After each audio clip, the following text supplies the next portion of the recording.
በቤታችን በሚገኙ ሪሞት በብዛት እያስቸገረን የሚገኘውን ሪሞት በቀላሉ እንዴት ማስተካከል እንደሚቻል በቤታችን ሆነን እናያለን።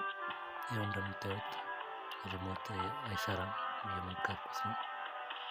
ሲግናል የለውም፣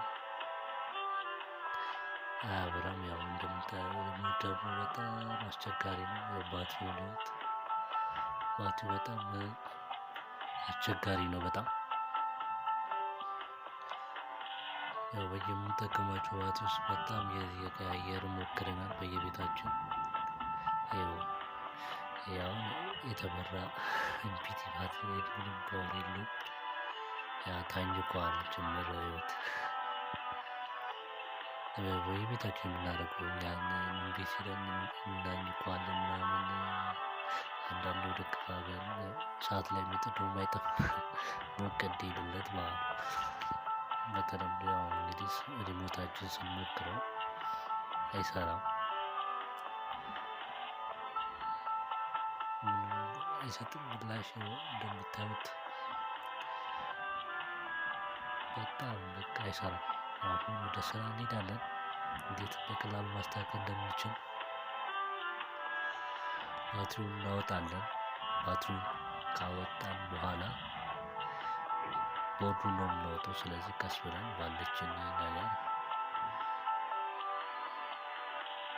እንደዚህ ቀስ ብለን እንከፍተዋለን። እንደዚህ ከፍተው የምናገኘው ቦርዱን ነው። ቦርዱን እናገኛለን።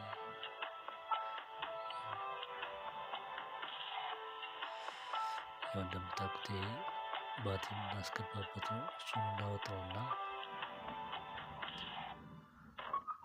ቦርዱ ላይ ነው እንግዲህ ሁለት ዋየሮች እንጠቀማለን፣ ትናንሽ ዋየሮች። እሱን አንደኛው ስፕሪንግ ላይ ካሰርነው በኋላ ሁለተኛውንም እንደዛው እናስረዋለን። እንደምታዩት ይኸው ታስረዋል። ግን ሊለቅብን ስለሚችል ምን እናደርግበታለን? ግሉ እናደርግበትና እንደዚህ ግሉ እንበይደዋለን ማለት ነው። እንበይደውና ያ ግሉ ማድረግ ትችላላችሁ። ግን ካሌላችሁ ቪዛ ማሽን ከሌላችሁ መጠቀም ትችላላችሁ። ያው በምታዩት መልኩ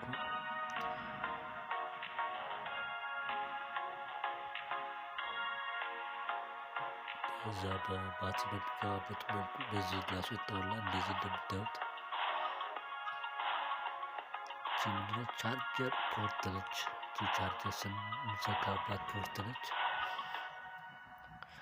ለሞባይል ምናምን የምንጠቀምባት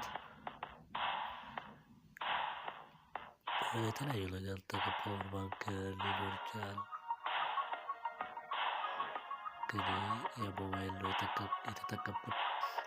ፖዚቲቭ እና ኔጌቲቭ ሰርች ያለው እንደምታዩት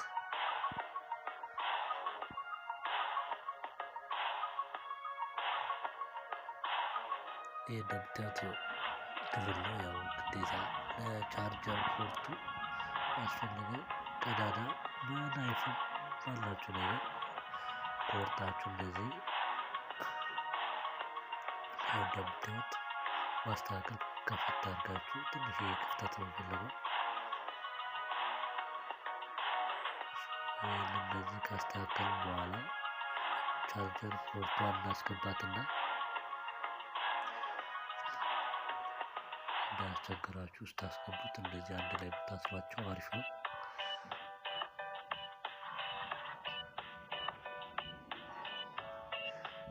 በዚህ መልኩ እናስገባዋለን። ከውስጥ ድረስ በደንብ እናስገባውና እርግጠኛ ቦታውን ከያዘልን ካረጋገጥን በኋላ እንደምታዩት አሪፍ ቦታ ነው የያዘልን። እሱ ይሄ እንዳይነቃለን ግሉ እናደርግበታለን። ያው ግሉ ጋር የትም አይንቀሳቀስም። ገመዶቹን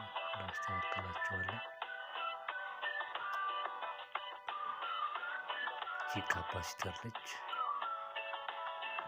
ካፓሲተር ከተለያየ ነገር ማግኘት እንችላለን። በጣም ከሚገኙ ነገሮች በጣም የሚገኝ ነገር በየቦታው እንዳገኘው ነገር ስለሆነ ችኛዋን አንድን እናዘጋጅና 2 ዋየሮች እናዘጋጃለን። ሌላ ከዛ እነዚህን ዋየሮች ከካፓሲተሩ ጋር እናገናኛቸዋለን እና እንበይዳቸዋለን። ከበየድን ከጨረስን በኋላ እንደማየው ቼክ ካደረግን በኋላ ወደ ሪሞታችን እንመለሳለን። ሪሞታችን ላይ ግሉ ካደረግን በኋላ በደንብ እንዳይለቅ ግሉ እናደርጋለን። ከዛ ካፓሲተሩ እንለጥፈዋለን። ካፓሲተሩ በዚህ መልኩ ከለጠፍነው በኋላ ማገናኘት ነው። አንድ ባንድ እያደረግን ሩቲን እናደርገት ነው እየለየን እነዚህን እንላቸዋለን።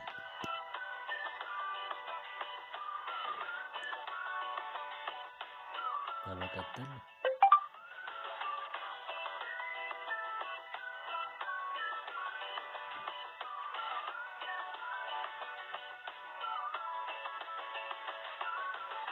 ችኛዋንም እናገናኛትና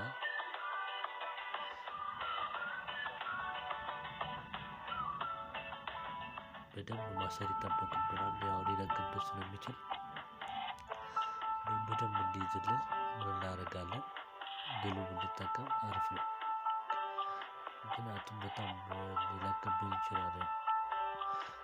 ያው እንግዲህ አሰራራችን ልክ እንደዚህ ነው። በምስሉ ላይ እንደምታዩት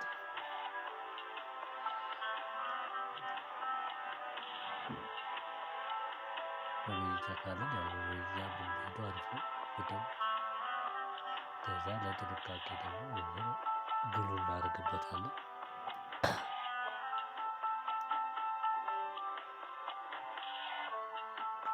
ካጣበቅን በኋላ በምታዩት መልኩ ይሄንን ይመስላል።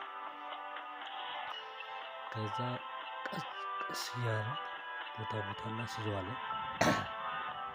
ቅጣ እንደዚህ አድርገን ውስጥ ከከተትን በኋላ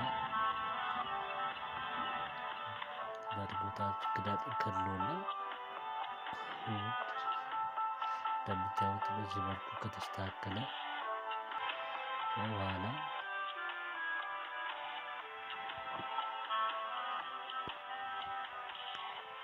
እንደምታዩት ገጥመናል። አሁን ከድነን እንግዲህ ቻርጅ ትንሽ እናደርገዋለን። ቻርጀር በማንኛውም ቻርጀር ያው በቤታችን ባለው ቻርጀር ውስጥ የተወሰነ ደቂቃ ቻርጀር እናደርገውና ሶኬታችን ላይ እንሰካውና ቻርጀሩን እንግዲህ ሪሞታችን ቻርጅ እናደርጋታለን ማለት ነው። የተወሰነ ለአንድ ለ20 ደቂቃ ያክል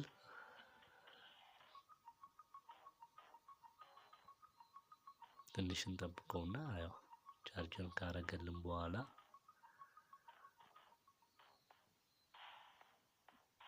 እንግዲህ እንሞክረዋለን ማለት ነው። ቤተሰቦች እንግዲህ ለዚህ ዩቲዩብ ቻናል አዲስ ከሆናችሁ ሰብስክራይብ፣ ላይክ፣ ሼር እያደረጋችሁ እንግዲህ አሁን ይበቃዋል ብለን እናስባለን። እስቲ እንሞክረዋለን ማለት ነው።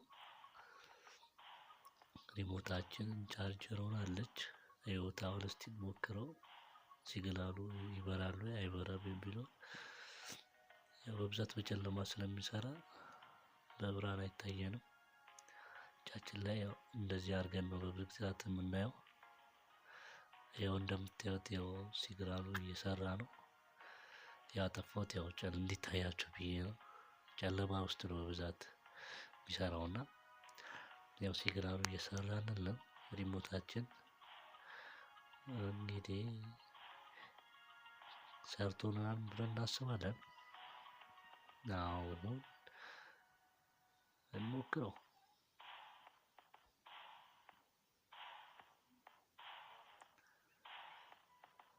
ያ ሰርቷል ማለት ነው። እንደምትመለከቱት እያያችሁት ከሆነ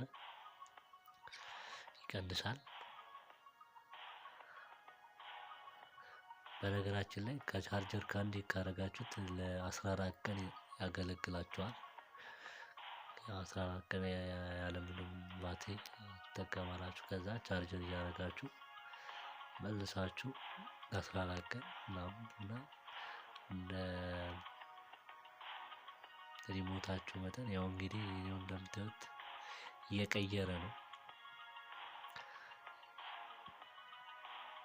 በቀላሉ እንግዲህ ያው እንደምታዩት ሪሞታችንን ከባትሪ ነፃ አድርገን በቻርጀር የሚሰራ ሪሞት በቤት